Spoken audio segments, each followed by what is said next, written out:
무례한 질문을 받았을 때 여러분은 웃으며 되받아친 적이 있습니까? 아니면 그저 착하게 대답만 해오셨습니까? 사람들은 본능적으로 솔직하게 대답해주는 사람의 곁이 아니라 신비감과 경계를 가진 사람의 곁에 머물고 싶어 하기 때문이죠. 자신의 속을 투명하게 다 보여주는 순간, 비정한 세상은 당신을 존중해야 할 어른이 아니라 뒤에서 입방아에 올리고 함부로 평가해도 되는 구경거리로 전락시켜버리는 것이 인간관계의 씁쓸한 현실이니까요. 평생을 정직하게 묻는 말에는 성실하게 답하며 살면 존중받을 거라 믿으셨나요? 궁금해하는 이들에게 당신의 속사정을 진실하게 털어놓으면 상대가 당신을 더 이해하고 존중할 거라 기대하며 마음의 성문을 무작정 열어주셨던 여러분. 하지만 세상은 당신의 그 고결한 선의를 존중의 이유가 아니라 오히려 악용할 기회로 삼아버렸다는 냉혹한 현실을 이제는 직시해야 합니다. 정직하게 대답했음에도 뒤에서 소문이 돌고 관계가 어색해지기 시작했다면 그건 당신이 부족해서가 아니라 세상이 당신의 선의를 악용할 빌미를 찾아냈기 때문인 거예요. 오늘 이 이야기를 끝까지 들으신다면 무례한 질문에 미소 지으며 우아하게 되묻는 한마디로 상대를 당황시키고 당신을 다시는 함부로 대하지 못하게 만드는 강력한 언어의 무기를 손에 쥐게 되실 것입니다. 오늘 우리가 나눌 역질문의 지혜를 손에 쥐는 순간 함부로 질문을 던지던 사람들은 서늘한 당황 속에서 자신의 무례함을 깨닫고 이제부터는 당신 앞에서 조심스럽게 예의를 갖추게 될 것임을 확신합니다. 자, 이제 그 깊은 통찰의 문을 함께 열어보시죠. 여러분, 세상의 무례함 앞에서도 흔들리지 않는 품격 있는 언어를 강력한 무기로 삼고 싶다면 구독과 좋아요를 눌러 이 지혜의 성벽 안으로 들어오십시오. 소중한 분들이 곁에 계신다면 이 영상을 공유하여 그분들에게도 존엄을 지킬 수 있는 우아한 방패를 선물해 주시길 바랍니다. 첫 번째, 아직도 일하세요? 이제 그만 쉬셔야죠. 동네 카페에서 따뜻한 아메리카노 한 잔을 앞에 두고 책을 읽고 있던 평화로운 오후였습니다. 오랜만에 마주친 지인 하나가 반갑다는 듯 다가와 자리에 앉더니 유독 걱정스러운 표정으로 당신의 손을 꼭 잡으며 묻기 시작합니다. 어머, 요즘도 일하세요?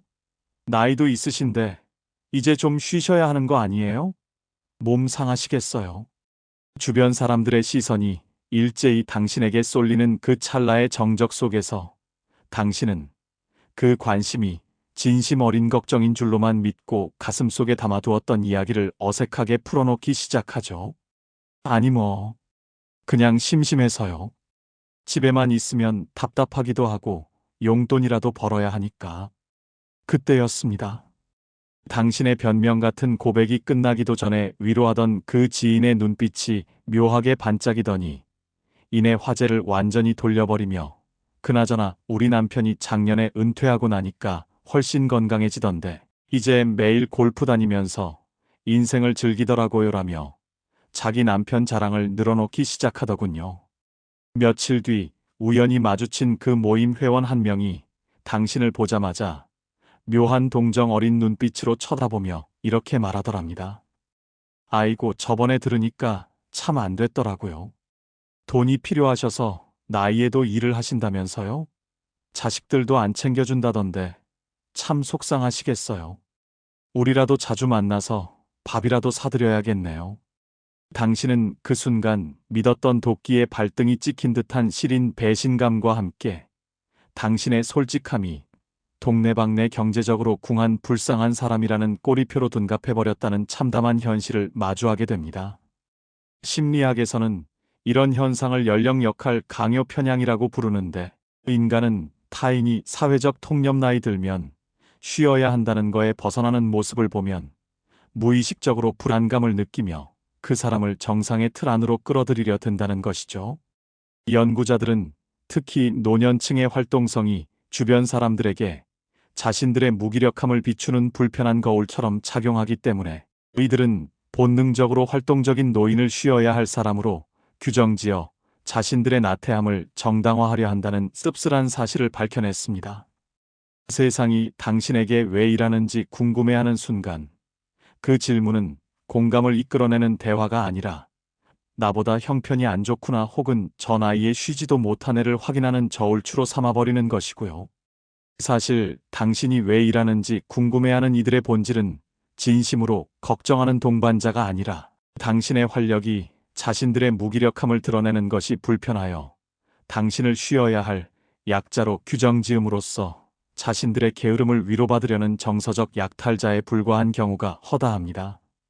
그들은 당신의 일하는 이유를 들으며 진심으로 응원하는 것이 아니라 속으로는 저 정도면 경제적으로 어려운가 봐라며 비교 우위를 확인하거나 나이값도 못하면서라며 당신을 무능력한 존재로 분류해버리는 비열한 계산을 하고 있는 것이죠.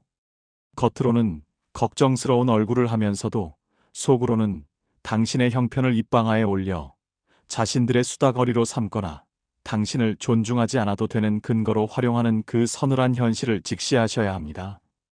프랑스의 실존주의 철학자 사르트르는 인간의 가치에 대해 아주 소름 돋는 일침을 남겼습니다. 인간은 행동으로 정의된다. 쉰다는 것은 존재의 포기이며 일한다는 것은 존엄의 증명이다. 타인이 당신의 일을 평가하려 들 때 그들에게 변명하지 말고 되물어라.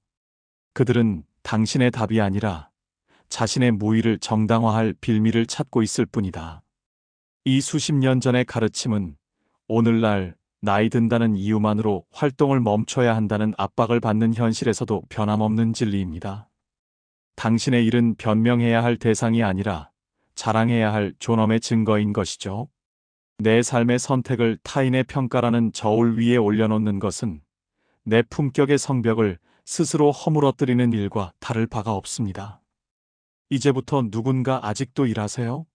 라고 묻는다면 어설픈 변명으로 대응하지 말고 우아한 역질문의 방패를 들어보세요. 빙그레 웃으며 이렇게 되물으십시오. 그럼 당신은 쉬면서 주로 뭐 하세요? 저도 배우고 싶네요. 혹은 일하지 않으면 하루를 어떻게 채우는 게 좋을까요? 아니면 단도직입적으로 쉬는 게 좋다고 생각하시는 이유가 뭐예요? 라고 차분하게 질문을 되돌려 보십시오. 구구절절 왜 일해야 하는지 설명하며 동정을 구하지 마십시오. 이 역질문을 던지는 순간 마법 같은 일이 벌어집니다. 상대는 자신의 무기력한 일상을 고백해야 하는 처지에 놓이게 되고 답변하는 과정에서 자신이 하루를 얼마나 의미 없이 보내고 있는지를 자각하며 얼굴이 붉어지기 시작하죠. 질문의 주도권이 완전히 당신에게 넘어오며 상대는 수세로 전환되고 당신은 삶의 의미를 아는 현명한 사람으로 새롭게 인식되는 것입니다. 더 이상 당신은 동정받아야 할 대상이 아니라 배워야 할 어른으로 격상되며 상대는 다음부터 함부로 당신의 선택을 평가하지 못하게 됩니다. 세상이 당신의 활력을 구경거리나 비교 대상으로 삼지 못하도록 당신의 일하는 이유를 우아한 미소라는 가상의 장막으로 철저히 감추어야만 합니다. 그것이 당신의 존엄을 지키고 사람들로 하여금 함부로 당신의 삶을 재단하지 못하게 만들며 당신을 끝까지 존중하게 만드는 첫 번째 전략적 역공임을 절대 잊지 마십시오. 그런데 여러분, 혹시 알고 계신가요? 방금 배운 역질문보다 훨씬 더 강력하게 상대를 당황시킬 수 있는 두 번째 되받아침의 기술이 당신을 기다리고 있다는 사실을 말이죠. 단 한마디로 되물으면 상대방의 얼굴이 붉어지며 자신의 무례함을 뼈저리게 깨닫게 되는 강력한 무기가 되기도 합니다. 두 번째, 자녀분들이 용돈은 안 주세요? 심리학에서는 이를 효도 비교 본능이라고 부르는데 인간은 자신이 누리지 못하는 자식의 헌신을 남이 받고 있다는 사실을 알게 되는 순간 무의식적으로 질투심을 느끼며 그 행복을 깎아내리려는 대리 시기 심리를 보인다는 것이죠. 행동과학자들의 연구 결과는 더욱 소름 돋습니다. 특히 노년층 사이에서 자식의 효도가 곧 부모의 사회적 가치를 증명하는 유일한 척도로 작동하기 때문에 타인의 자식 이야기는 단순한 근황 공유가 아니라 서로의 인생을 저울질하고 서열을 매기는 씁쓸한 전쟁터가 되어버린다는 사실을 명심해야 합니다. 그렇다면 당신이 자식 이야기를 꺼낸 순간 주변 사람들의 가슴 속에서는 과연 어떤 비수가 날아들고 있을까요? 경로당 친목 모임에서 있었던 일입니다. 깔끔한 한정 식당에서 막걸리 한 잔씩 기울이며 이런저런 이야기를 나누던 중 옆자리 지인이 부러움 가득한 눈빛으로 당신을 바라보며 슬쩍 묻기 시작하더군요. 요즘 자식들 참 바쁘다면서요. 그래도 자네 아들, 딸은 효자 효녀라며 한 달에 얼마나 보내주고 또 얼마나 자주 찾아와요. 주변 사람들의 시선이 일제히 당신에게 쏟아지는 그 순간, 당신은 그 관심이 진심 어린 칭찬인 줄로만 믿고 자식들이 명절 때마다 용돈을 두둑이 챙겨준다거나 매달 생활비를 보태준다는 이야기를 자랑스럽게 풀어놓기 시작하죠. 우리 큰아들이 이번 달에도 100만 원 보내줬어요. 작은 딸은 또 김장김치를 통째로 담아다 주고 말이야. 참 고맙죠. 그때였습니다. 칭찬하던 그 지인의 얼굴이 묘하게 굳어지더니 아 그래요. 부럽네요 라는 짧은 대꾸 한마디만 남기고 급히 화장실로 자리를 뜨더군요. 며칠 뒤 같은 모임 단체 채팅방에 새로운 공지가 올라왔습니다. 다음 달부터는 회비를 좀 올려야 할 것 같아요. 요즘 물가도 많이 올랐고 해서요. 그런데 이상하게도 당신에게만 따로 연락이 와서는 자네는 자식들이 워낙 잘해준다고 했으니까 회비 좀 더 내줘도 되겠지. 우리는 자식들한테 손 벌리기도 미안해서 말이야라며 다른 사람들보다 2배나 많은 금액을 요구하더랍니다. 거절하자 어머 자식들한테 그렇게 많이 받으면서 이것도 못 내주시겠다는 거예요? 라는 비아냥이 돌아왔고 결국 당신은 그 모임에서 자식 잘 됐다고 잘난 척하는 사람이라는 꼬리표가 붙어 하나둘 사람들이 당신을 피하기 시작했다는 서늘한 배신감을 마주하게 됩니다. 당신 앞에서 고개를 끄덕이며 자식 이야기를 궁금해하는 이들의 진짜 속내를 똑똑히 보십시오. 그들은 당신을 축하하는 동지가 아니라 당신의 행복을 확인하여 자신의 불행을 위로받거나 혹은 당신의 자랑 속에서 빈틈을 찾아내어 뒤에서 수군거릴 먹잇감을 얻으려는 감정의 좀도둑에 불과한 경우가 허다합니다. 그들은 당신의 효자 효녀 이야기를 들으며 진심으로 기뻐하는 것이 아니라 속으로는 자식한테 그렇게 받아내려면 얼마나 조르고 애원했을까라며 비꼬거나 저러다 나중에 자식들이 짐스러워서 연락 끊으면 어쩌려고라며 당신의 미래에 저주를 거는 씁쓸한 본성을 숨기고 있는 것이죠. 겉으로는 부러워하는 표정을 지으면서도 속으로는 당신이 받는 헌신의 이면에서 결핍을 찾아내려 혈안이 되어 있거나 당신을 자식 잘 됐으니 우리보다 여유 있는 사람으로 낙인 찍어 각종 금전적 요구의 표적으로 삼으려는 그 비열한 계산을 직시하셔야 합니다. 당신의 행복은 그들에게 축복받을 대상이 아니라 갉아먹을 송곳이 되어버리는 거예요. 프랑스의 사상가 로슈푸코가 남긴 경고를 되새겨야 합니다. 우리는 친구의 불행에는 견딜 수 있지만 친구의 행복에는 견디지 못한다. 타인의 축복은 우리 자신의 부족함을 확인시켜주는 거울이기 때문이다. 그러므로 현명한 자는 자신의 행복을 깊은 창고 안에 감추어 타인의 질투로부터 보호한다. 이 말이 오늘날 자식 자랑 한마디로 평생 쌓아온 인간관계가 무너지는 비극 속에서 얼마나 섬뜩한 진리인지 이제 당신은 깨달아야 합니다. 당신의 가족사는 타인의 호기심을 충족시키는 구경거리가 아니라 당신만이 간직해야 할 성스러운 영역인 것이죠. 이제부터 누군가 자녀분들이 얼마나 챙겨드려요? 라고 묻는다면 자랑스럽게 대답하지 말고 우아하게 되받아치십시오. 상대가 용돈은 얼마나 주나요? 라고 캐묻는다면 담담하게 웃으며 이렇게 되물으십시오. 혹시 자녀분한테는 얼마나 드리세요? 요즘 젊은이들 힘든데 부모가 도와줘야 하는 거 아닐까요? 혹은 용돈보다 중요한 게 뭐라고 생각하세요? 아니면 단도직입적으로 자녀한테 받는 게 자랑인가요? 주는 게 자랑인가요? 라고 차분하게 질문을 되돌려 보세요. 구구절절 자식이 얼마를 보내주는지 나열하며 과시하지 마십시오. 이 역질문을 던지는 순간 마법 같은 역전이 벌어집니다. 상대는 자신이 자식에게 얼마나 기대고 있는지를 드러내야 하는 곤혹스러운 처지에 놓이게 되고, 받는 자랑을 하던 사람이 갑자기 주는 역할을 질문받으며 얼굴이 붉어지기 시작하죠.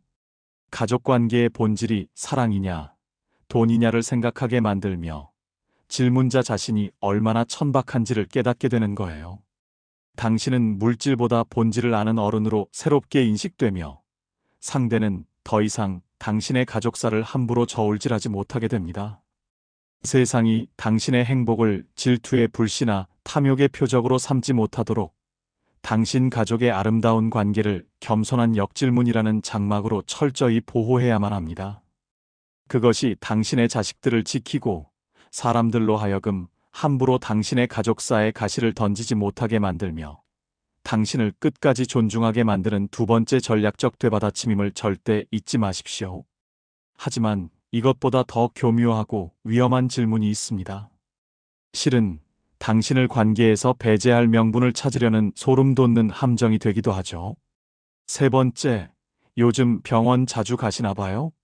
어디 편찮으세요? 동네 마트 앞에서 장바구니를 들고 나오는데 이웃 한 명이 반갑게 다가와 손을 잡더군요. 아이고, 오랜만이에요. 그런데 요즘 병원 자주 가시나 봤어요. 저번 주에도 봤고 오늘도 또 보고 어디 편찮으신 데라도 있으세요?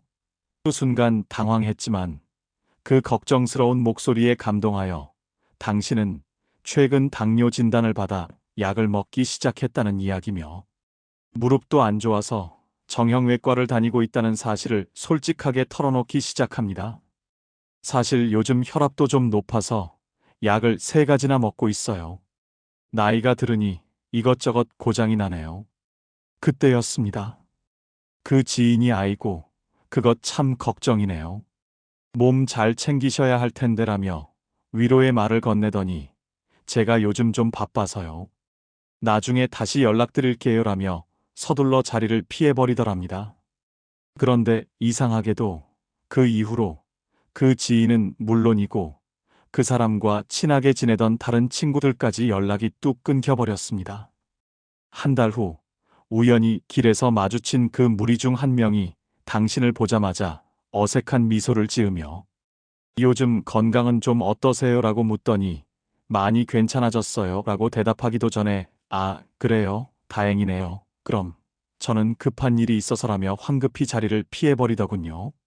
나중에 알고 보니 그 친구들끼리 따로 등산 모임을 만들어 매주 만나고 있었는데 당신만 쏙 빼고 만든 거예요. 누군가에게 이유를 물으니 아니 자네가 무릎도 안 좋고 당뇨도 있다며 등산은 무리일 것 같아서 배려한 거야라는 뻔뻔한 변명이 돌아왔을 때 당신은 세상이 솔직함을 오히려 관계의 짐으로 둔갑시켜버렸다는 쓰디쓴 배신감을 느끼게 됩니다.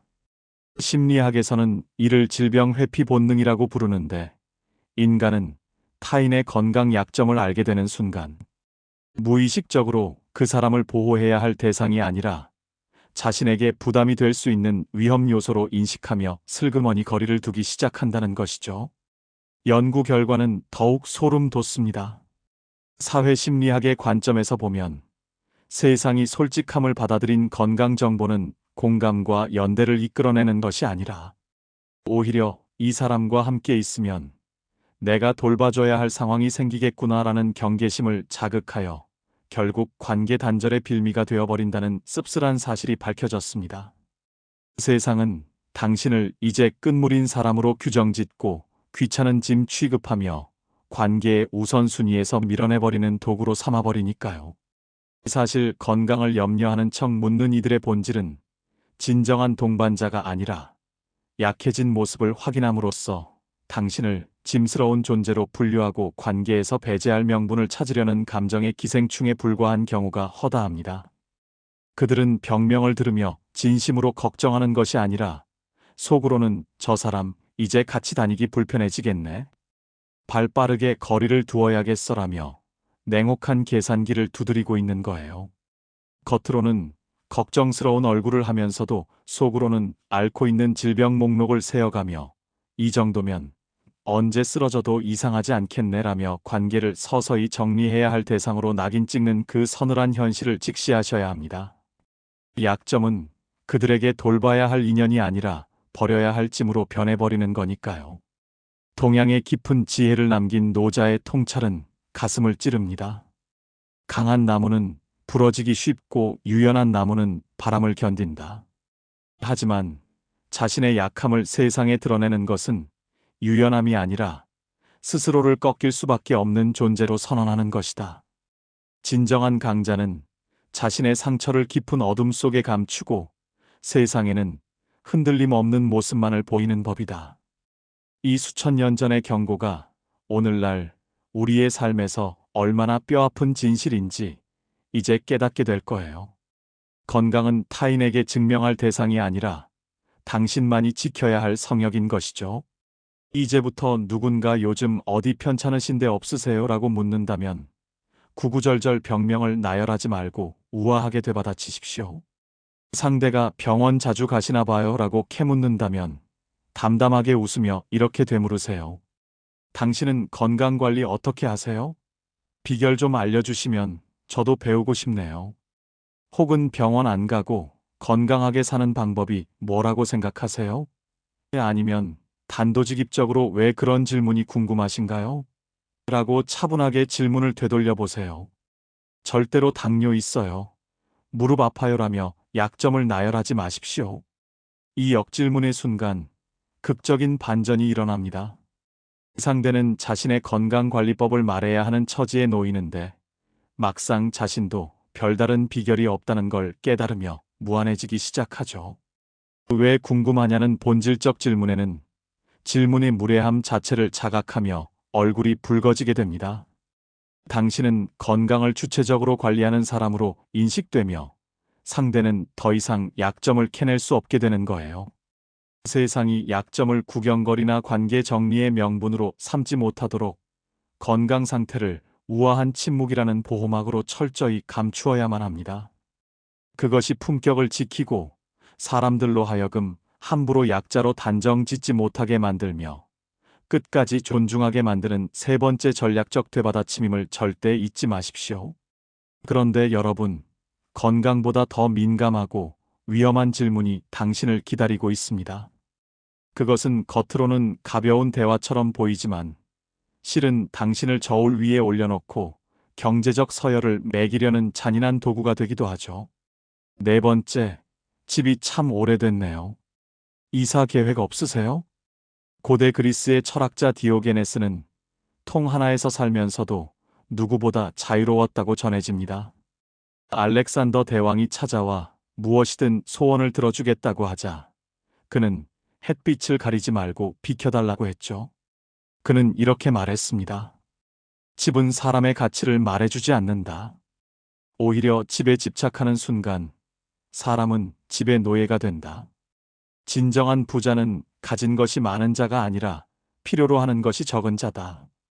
이 수천 년 전의 통찰이 오늘날 집 한 채로 사람의 가치를 재단하는 세상에서 얼마나 서늘한 진리인지 이제 당신은 깨닫게 될 것입니다. 집에 손님이 방문했던 날의 일입니다. 오랜만에 찾아온 지인이 거실을 둘러보더니 묘한 표정을 지으며 이렇게 말하더군요. 집이 참 오래됐네요. 요즘 새 아파트들 좋던데 이사 계획 없으세요? 자녀분들이 도와주시면 좋으련만. 별 생각 없이 뭐 여기 살만해서 정든 곳이라라고 답했더니 그 지인은 그래도 요즘 세상에 이런 데 사시면 불편하시잖아요 라며 혀를 차더랍니다. 당황하여 아니 돈이 있어야 이사를 하죠. 지금은 여유가 없어서 라고 솔직하게 말했을 때 그 지인의 눈빛이 묘하게 반짝이더니 아 그러시구나. 이해합니다 라며 동정 어린 표정을 짓더군요. 며칠 뒤 그 모임 사람들과 만났을 때 분위기가 이상하게 흘러가기 시작했습니다. 누군가 요즘 부동산 이야기를 꺼내면 당신만 쏙 빼고 대화가 진행되더니 한 사람이 대놓고 자네는 이사 계획 없으시니까 이런 이야기 별로 안 궁금하시겠네라며 배제하더랍니다. 나중에는 거기 사시면 교통도 불편하실 텐데 모임 장소를 가까운 데로 옮겨드릴까요? 라는 동정 섞인 제안까지 날아왔고 당신은 집 한 채의 낡음이 사람 전체를 경제적 약자로 낙인 찍어버렸다는 참담한 현실을 마주하게 됩니다. 심리학에서는 이를 거주 환경 서열화라고 부르는데, 인간은 타인이 사는 집을 보는 순간 무의식적으로 그 사람의 경제력과 사회적 지위를 판단하며 자신과의 위계를 정하려 된다는 것이죠. 연구 결과는 더욱 씁쓸합니다. 집은 눈에 보이는 가장 확실한 경제력의 증거이기 때문에 사람들은 집의 크기, 위치, 연식으로 그 사람의 전체 가치를 재단해버린다는 거예요. 세상이 집을 묻는 순간 그것은 주거 환경에 대한 관심이 아니라 나보다 위냐 아래냐를 확인하는 잔인한 저울질이 되어버리는 겁니다. 사실 집에 대해 캐묻는 이들의 본질은 진심으로 관심 있는 친구가 아니라 집이라는 눈에 보이는 증거로 당신의 형편을 가늠하며 자신의 우월감을 채우거나 혹은 당신을 가난한 사람으로 규정지어 안도감을 얻으려는 물질의 노예들에 불과한 경우가 허다합니다. 그들은 낡은 집을 보며 진심으로 안타까워하는 것이 아니라 속으로는 저 정도면 경제적으로 어렵겠네라며 비교 우위를 확인하거나 나는 저것보단 낫지라며 자신을 위로하는 거예요. 겉으로는 걱정하는 얼굴을 하면서도 속으로는 집의 연식과 위치로 당신의 계급을 매기며 이 정도 사는 사람으로 분류해버리는 그 소름 돋는 현실을 직시하셔야 합니다. 이제부터 누군가 집이 오래됐네요. 이사 안 하세요? 라고 묻는다면 변명하지 말고 우아하게 되받아치십시오. 상대가 새 아파트로 이사 계획 없으세요? 라고 캐묻는다면 빙그레 웃으며 이렇게 되물으세요. 요즘 어디 사는 게 제일 좋다고 생각하세요? 혹은 새 집이 행복을 보장하나요? 아니면 단도직입적으로 집보다 중요한 게 뭐라고 보세요? 라고 차분하게 질문을 되돌려 보십시오. 절대로 돈이 없어서, 여유가 없어서라며 경제적 처지를 고백하지 마십시오. 이 역질문을 던지는 순간 마법 같은 일이 벌어집니다. 상대는 좋은 집의 기준을 설명해야 하는데 막상 모호하다는 걸 깨닫게 되고 물질과 행복의 관계를 질문받으며 자신의 속물적 가치관을 부끄러워하기 시작하죠.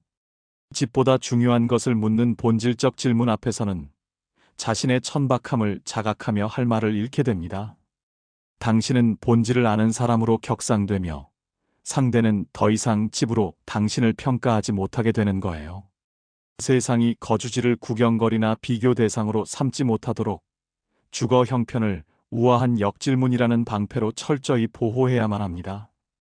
그것이 존엄을 지키고 사람들로 하여금 함부로 물질로 가치를 재단하지 못하게 만들며 끝까지 존중하게 만드는 네 번째 전략적 되받아침임을 절대 잊지 마십시오.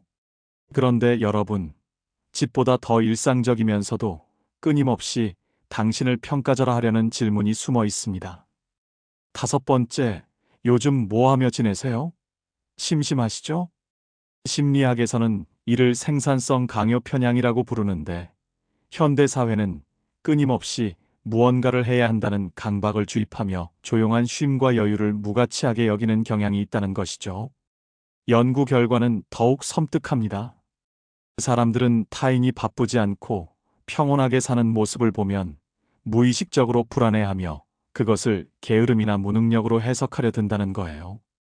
특히 노년층의 한가로운 일상은 아무것도 못하는 사람이라는 낙인으로 변질되기 쉽고 세상은 그 평온함을 존중이 아니라 동정의 대상으로 삼아버린다는 씁쓸한 사실을 명심해야 합니다. 길에서 오랜만에 만난 지인과의 대화였습니다. 아이고, 오랜만이네요. 요즘 뭐 하며 지내세요? 집에만 계시면 심심하시죠? 별 생각 없이 솔직하게 대답했죠. 뭐 특별한 건 없고요. 아침에 일어나서 신문 보고 점심 먹고 텔레비전 좀 보다가 낮잠 자고 그러죠. 저녁에는 산책 나오고요. 그때였습니다. 그 지인이 묘한 표정을 지으며 혀를 차더니 아이고, 그것밖에 안 하세요. 뭐라도 취미 생활을 가지셔야 할 텐데요 라며 안타까워 하더랍니다. 이어서 우리 시어머님은 그 나이에도 봉사활동 다니시던데 뭔가 하셔야 건강에도 좋지 않겠어요? 라는 말을 남기고 가버렸습니다. 며칠 뒤 아파트 관리사무소에서 전화가 왔습니다. 요즘 낮에 집에만 계시죠? 혹시 복지관 프로그램 같은 거 연결해 드릴까요? 요즘 우울증 많으시다고 해서요. 당황하여 아니, 저는 괜찮은데요 라고 말해도 낮에 할 일 없이 집에만 계시면 건강에 안 좋잖아요 라며 계속 권유하더랍니다. 알고 보니 그 옆집 지인이 관리사무소에 옆집 분이 하루 종일 집에서 텔레비전만 보고 아무것도 안 하시는데 우울증 같다며 신고 아닌 신고를 한 거예요. 나중에는 자식들한테까지 연락이 가서 아버지가 집에서 아무것도 안 하시고 무기력하게 지내신다는데 괜찮으세요? 라는 전화를 받게 되었습니다. 평온하게 누리던 자유로운 일상이 어느새 아무것도 못하는 무기력한 사람이라는 꼬리표로 왜곡되어 버렸고 세상은 선택을 존중하는 대신 문제로 규정하고 참견하기 시작한 겁니다. 사실 일상을 캐묻는 사람들의 실체를 똑바로 보십시오. 그들은 행복을 걱정하는 것이 아니라 생산적인 일을 하지 않는다는 사실의 불편함을 느끼며 당신을 쓸모없는 존재로 규정짓고 싶어 하는 거예요. 조용히 책을 읽거나 산책을 하거나 명상을 한다고 말하면 겉으로는 고개를 끄덕이지만 속으로는 그것밖에 안 하나라며 무시합니다. 텔레비전을 본다고 하면 하루 종일 놀고 있네라고 판단하고 낮잠을 잔다고 하면 무기력하구나라고 낙인 찍죠. 그리고는 뭔가 해야 할 사람, 관리가 필요한 사람으로 분류하며 쓸데없는 조언과 참견을 쏟아붓기 시작합니다. 겉으로는 걱정하는 척하지만 속으로는 평온한 일상을 무가치한 시간으로 폄하하며 자신들의 분주한 삶을 정당화하려는 그 비겁한 본성을 직시하셔야 합니다. 프랑스 철학자 파스칼은 이렇게 경고했습니다. 인간은 타인이 자신과 다른 방식으로 시간을 보내는 것을 견디지 못한다. 특히 타인이 바쁘지 않고 평온하게 사는 모습을 보면 불안해하며 그것을 게으름이나 무능력으로 해석하려 든다. 진정으로 자유로운 자는 자신의 시간을 타인에게 증명할 필요가 없음을 아는 자다. 이 말이 오늘날 평온한 일상이 타인의 쓸데없는 참견과 평가의 대상이 되는 현실 속에서 얼마나 절실한 진리인지 깨달아야 합니다. 여유는 무능이 아니라 지혜의 증거인 것이죠. 이제부터 누군가 집에서 하루 종일 뭐 하세요? 라고 캐묻는다면 일상을 상세히 보고하지 마십시오. 상대가 심심하시죠? 라고 묻는다면 은은하게 미소 지으며 이렇게 되물으세요. 의미 있게 시간 보내는 비결이 뭐예요? 혹은 당신은 심심하지 않게 뭘 하세요? 아니면 단도직입적으로 심심한 게 나쁜 건가요? 라고 차분하게 질문을 되돌려 보십시오. 절대로 텔레비전 봐요. 낮잠 자요라며 무기력한 모습을 그려주지 마십시오. 이 역질문의 순간 극적인 전환이 일어납니다. 상대는 자신의 의미 있는 활동을 설명해야 하는데 막상 막막해지기 시작하고 당신은 뭘 하냐는 질문에 자신도 별다를 게 없다는 걸 깨닫게 되죠. 심심한 게 나쁜가라는 철학적 질문 앞에서는 바쁨과 의미가 다르다는 진실 앞에 할 말을 잃게 됩니다. 당신은 삶의 본질을 아는 사람으로 인식되며 상대는 더 이상 일상을 평가하지 못하게 되는 거예요. 세상이 시간을 평가와 참견의 대상으로 삼지 못하도록 일상을 신비로운 베일 속에 감추어야만 합니다. 그것이 평온을 지키고 사람들로 하여금 함부로 삶을 무가치하다고 판단하지 못하게 만들며 선택을 끝까지 존중하게 만드는 다섯 번째 전략적 되받아침임을 절대 잊지 마십시오. 하지만 이보다 더 사적이고 민감한 영역을 침범하는 질문이 있습니다. 그것은 당신이 홀로 선택한 삶의 방식을 문제 삼으려는 무례함이 되기도 하죠. 여섯 번째, 혼자 사시니 외로우시죠? 재혼 생각은 없으세요? 동네 슈퍼에서 장을 보고 나오는데 아파트 같은 동에 사는 아주머니가 반갑게 다가오더군요. 어머, 혼자 장 보시네요. 힘드시겠어요? 별 생각 없이 괜찮아요. 이 정도야라고 답했더니 그 아주머니가 갑자기 목소리를 낮추며 묻기 시작합니다. 그런데 말이에요. 배우자 잃으신 지 벌써 몇 년 됐죠? 집에 혼자 계시면 얼마나 심심하세요? 주변에서 재혼 이야기 나온 적 없어요? 그저 관심 어린 질문이려니 생각하고 솔직하게 대답했죠. 뭔 아이가 이런데 재혼은 무슨요? 그냥 혼자 편하게 살려고요. 그러자 그 아주머니는 아이고 그래도 혼자 사시면 외롭잖아요. 건강도 안 좋으실 텐데라며 계속 캐묻더니 혹시 제 친구 중에 괜찮은 분이 계시는데 한번 만나보실래요? 라며 엉뚱한 제안을 하기 시작했습니다. 당황해서 아니에요. 괜찮습니다. 저는 지금 이대로도 충분해요라고 정중히 거절했는데 그날 이후 상황이 이상하게 흘러가기 시작했습니다. 며칠 뒤 같은 아파트 주민 여러 명에게서 묘한 시선을 느꼈고 한 이웃은 대놓고 요즘 재혼 상대 찾으신다면서요. 급하게 찾으시나 봐요 라며 한 적도 없는 말을 기정사실처럼 떠들어댔습니다. 나중에 알고 보니 그 아주머니가 동네방네 돌아다니며 저분 혼자 사셔서 너무 외로우신가 봐. 재혼 상대 소개해달라고 하시던데 나이 드니까 혼자는 못 사시나 봐라는 소문을 퍼뜨린 거예요. 평온하게 선택한 독립적 삶이 어느새 외롭고 불쌍해서 누군가에게 기대고 싶어 하는 사람이라는 왜곡된 이미지로 둔갑해버렸고 세상 사람들은 당신을 존중하는 대신 동정과 참견의 대상으로 바라보기 시작했습니다. 영국의 철학자 존 스튜어트 밀의 말을 귀담아 들어야 합니다. 타인이 자신에게 해를 끼치지 않는 한 각자의 삶의 방식은 절대적으로 존중되어야 한다. 하지만 사람들은 자신과 다른 삶을 사는 이를 견디지 못하고 끊임없이 간섭하려 든다.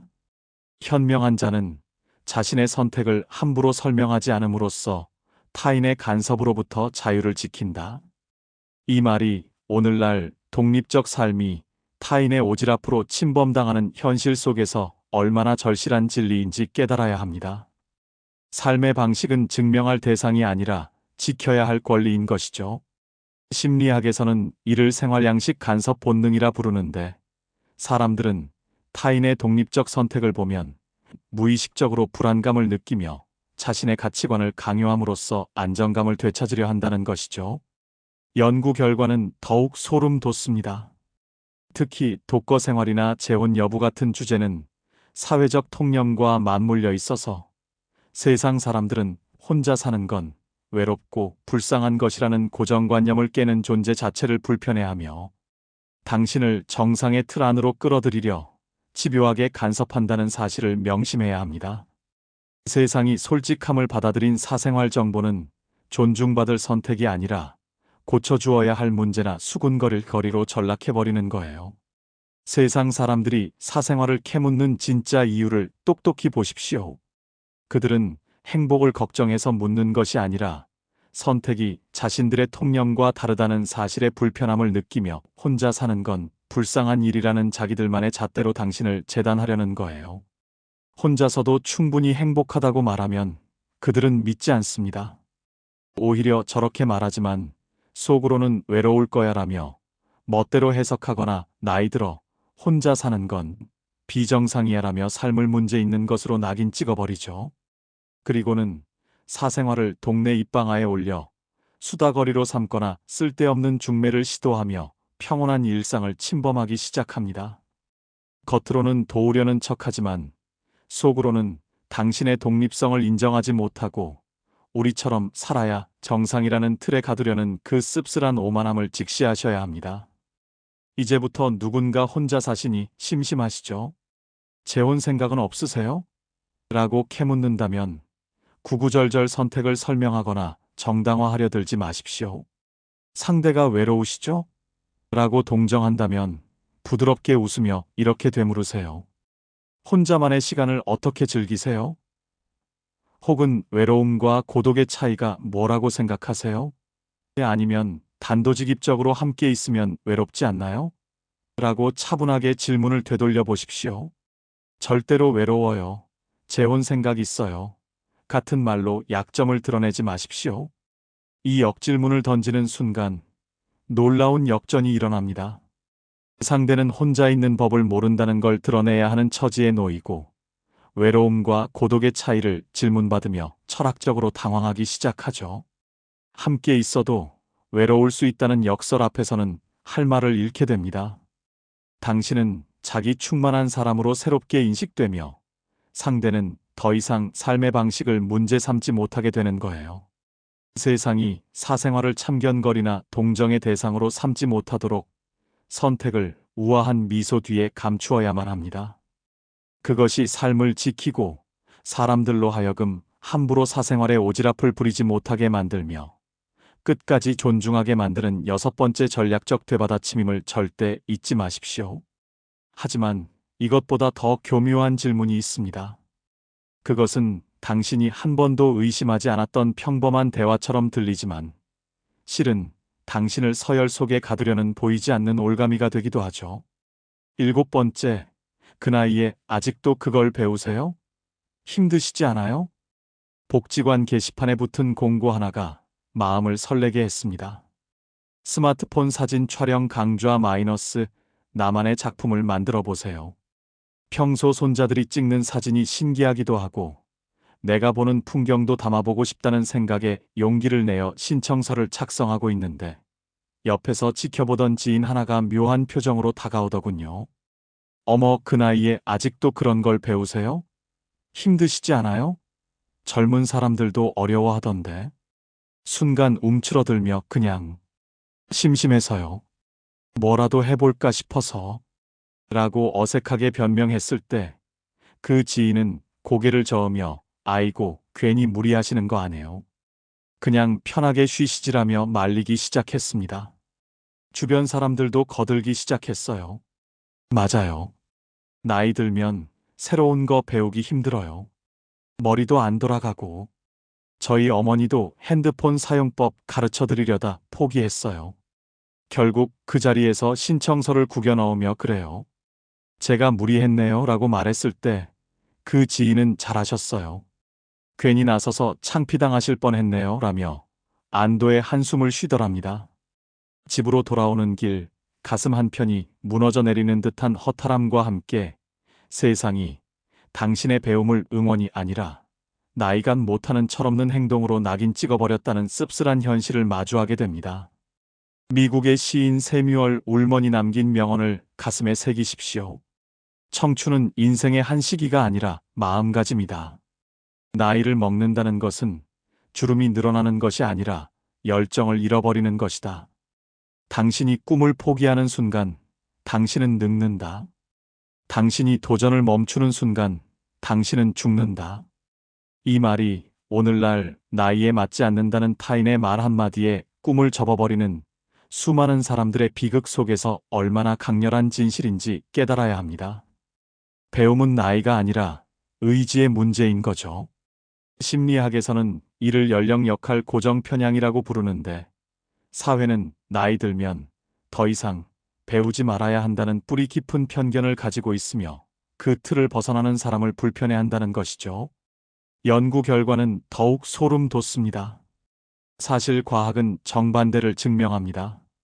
신경과학 연구에 따르면 인간의 뇌는 나이와 상관없이 새로운 것을 배우고 적응할 수 있는 신경가소성을 가지고 있으며 오히려 평생 학습을 계속하는 사람일수록 치매 예방은 물론 삶의 만족도가 월등히 높다는 사실이 밝혀졌습니다.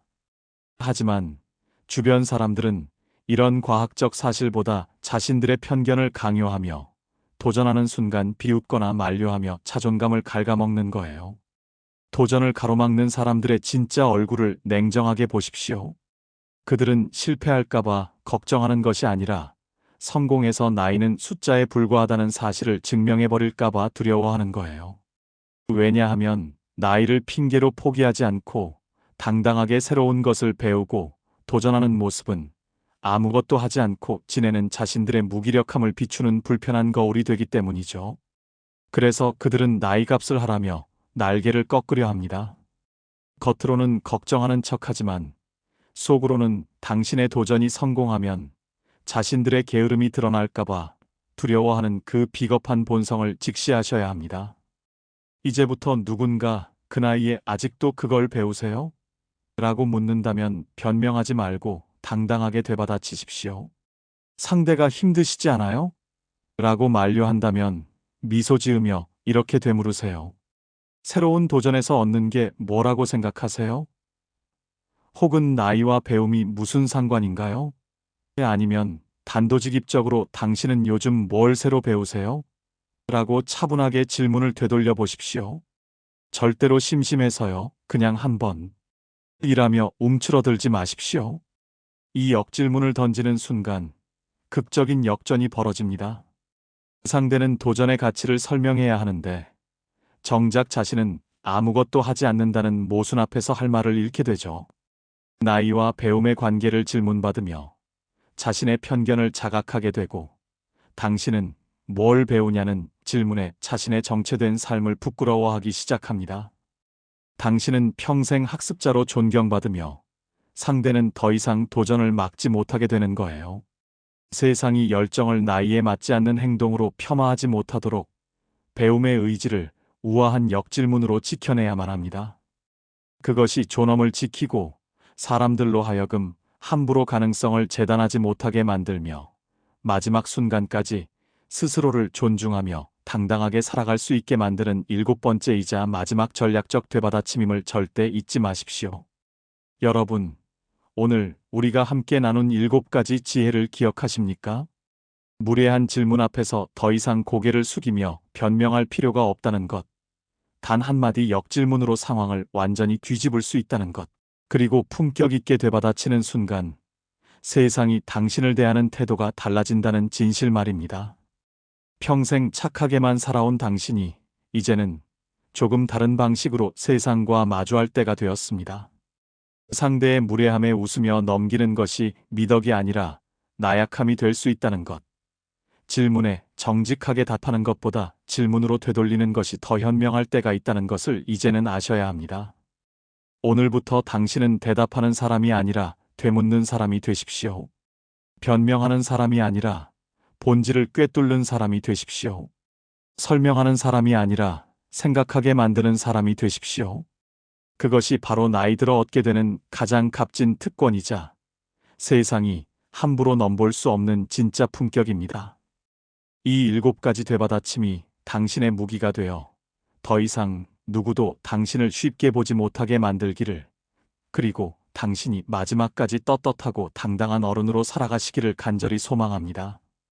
이 지혜가 도움이 되셨다면 구독과 좋아요로 함께 해주시고 주변의 소중한 분들에게도 나누어 주십시오.